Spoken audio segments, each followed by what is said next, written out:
미 국무부는 북한이 미군 정찰기의 영공 침범을 주장하며 격추를 위협한 것에 대해 긴장고조 행동을 자제할 것을 촉구했습니다.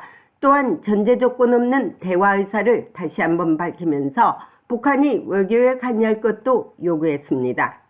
매튜 밀러 국무부 대변인은 10일 정례 브리핑에서 북한 김여정이 미군 정찰기 격추를 위협한 데 대한 본 기자의 질문에 북한이 긴장고조 행동을 자제하고 진지하고 지속적인 외교에 관여할 것을 촉구한다고 밝히면서 미국은 외교에 전념하고 있으며 전제 조건 없는 북한과의 대화에 대한 문은 열려 있으나 북한이 대화를 거부하고 있다고 말했습니다. 한편 중국은 미국이 타이완 문제에 관여하는 한 북한 문제 해결을 못할 것이라고 말한 데 대한 질문에는 우리는 중국이 선택한다면 북한이 단계적 완화 조치를 취하도록 설득하는 데 역할을 할 수 있다고 믿고 있다며 블링컨 장관이 중국 관리들과 만났을 때 이 문제를 논의했다고 밝히면서 ARF, SM 등 다자안보회의에서 북한 문제가 제기될 것임을 시사했습니다.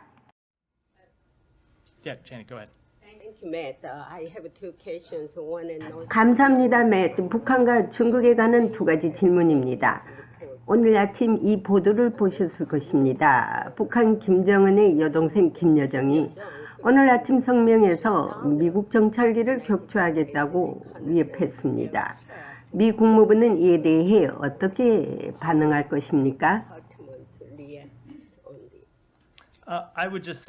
저는 단지 우리가 북한이 고조적인 행동을 자제하고 진지하고 지속적인 외교에 참여할 것을 촉구하고 있다고 믿습니다.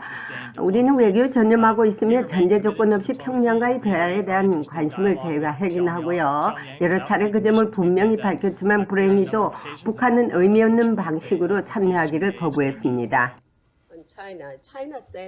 중국에 관한 문제입니다. 중국은 미국이 대만 문제에 관여하는 한 북한 문제를 해결하지 못할 것이라고 말하고 있습니다. 이에 대한 중국의 의도가 무엇이라고 보십니까? 이것은 장관님이 중국 정부 관리를 만나기 위해 베이징을 방문했을 때 우리의 대화에서 나온 문제입니다. 그리고 우리는 중국이 선택하면 북한이 단계적 완화 조치를 취하도록 설득하는 데 역할을 할 수 있다고 계속 믿으며 계속해서 북한이 그렇게 하도록 촉구할 것입니다. 이번에 ARF 다자안보회의에서 장관님께서 이 문제를 제기할 것입니까? 특정 회담을 외교하고 싶지 않지만 우리가 외교 활동에서 자주 제기하는 문제입니다. 북한이 고조적인 행동을 자제하고 진지하고 지속적인 외교에 참여할 것을 미국은 여전히 촉구하고 있지만 북한은 속수무책으로 도발만 일삼고 있습니다. 중국 역시 북한의 행동에 아무런 관여를 하지 않고 있습니다. 이번 인도네시아에서 개최되는 ARF 다자안보회의, 아세안 외교장관회의 등에서 북한에 대한 집중적인 논의가 있을 것으로 관측되고 있습니다. 국무성에서 보이스 오브 워싱턴 제니박입니다.